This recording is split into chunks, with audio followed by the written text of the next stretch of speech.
Hello everyone, and welcome back to Confusing Questions, where we regularly question our reality, because whoever designed it was probably a sentient jellyfish dropping acid.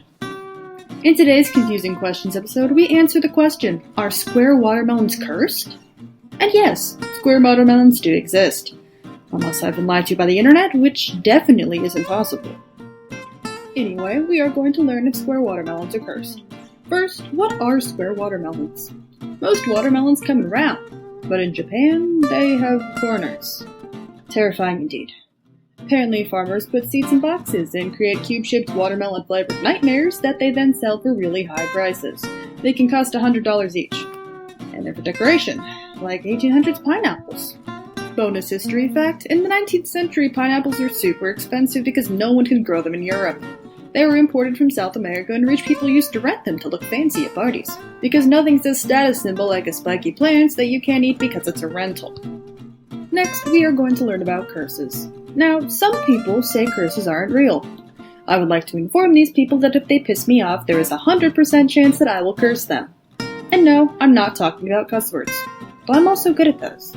I mean the ones that screw with your daily life, keeping you from fully living normally because you super pissed someone off. Bonus points if the curses are magical, because those can really do some damage. Don't ask how I know this.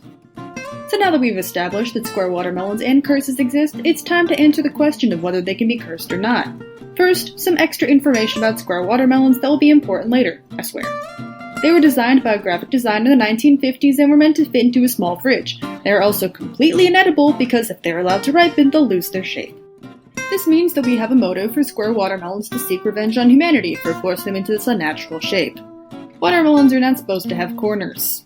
Actually, no fruit that I can think of has corners naturally, so there's extra proof. Having this kind of bitterness inside whatever brain-like organs watermelons have will definitely attract spirits that could curse them. Now all we need is a method. Spirits tend to curse things/people using some kind of ghost magic that I don't really know about, so sorry if you're expecting ancient ghost magic secrets. Even I'm not that creepy. Or powerful in my ethereal form. Yet. Either the watermelons were just begging to be cursed, or their ancestors committed a grave sin and now their descendants are being punished for their sins. Pretty spooky stuff.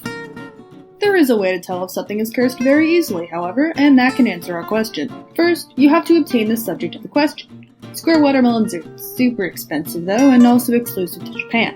So we're gonna have to communicate with the watermelon some other way. Remember when I mentioned my ethereal form? We're gonna use that. Think deeply about a square watermelon and reach out towards it.